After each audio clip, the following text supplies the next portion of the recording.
অস্ত্র উদ্ধার এখনো অব্যাহত আছে, সার্বিক নিরাপত্তার জন্য হুমকি, এটা আমরা মনে করি না। লুট হওয়া অধিকাংশ অস্ত্র উদ্ধার হয়েছে দাবি করে নির্বাচন কমিশনার আব্দুর রহমান এল মাসুদ বলেছেন, যে অস্ত্রগুলো এখনো উদ্ধার হয়নি তা নির্বাচনের সার্বিক নিরাপত্তার জন্য হুমকি তৈরি করবে না। প্রেক্ষাপটে অনেক অস্ত্র লুট হয়েছে, অধিকাংশ অস্ত্র উদ্ধার হয়ে গেছে, কিছু সংখ্যক এখনো আছে, কিন্তু সেটা আমাদের সার্বিক নিরাপত্তার জন্য হুমকি, এটা আমরা মনে করি না।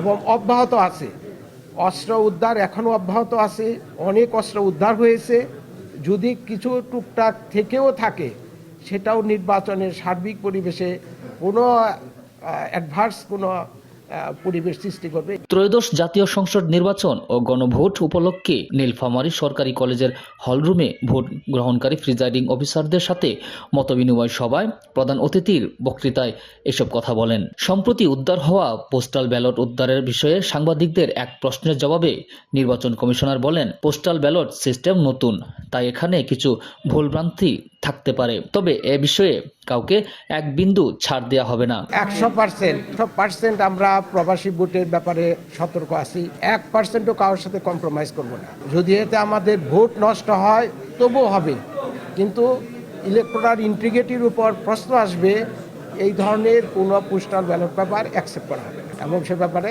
আমরা সতর্ক, যেহেতু এটা একটা নতুন একটা উদ্বোধন, নতুন একটা জিনিস। নীলফামারী জেলা প্রশাসক ও রিটার্নিং অফিসার মোহাম্মদ নাইরুজ্জামানের সভাপতিত্বে পুলিশ সুপার শেখ জাহিদুল ইসলাম, স্থানীয় সরকার বিভাগের উপপরিচালক সাইদুর রহমান, রংপুর অঞ্চলের আঞ্চলিক নির্বাচন কর্মকর্তা দেলোয়ার হোসেন, নীলফামারী জেলা নির্বাচন কর্মকর্তা মোহাম্মদ লুৎফুল কবির বক্তব্য রাখেন।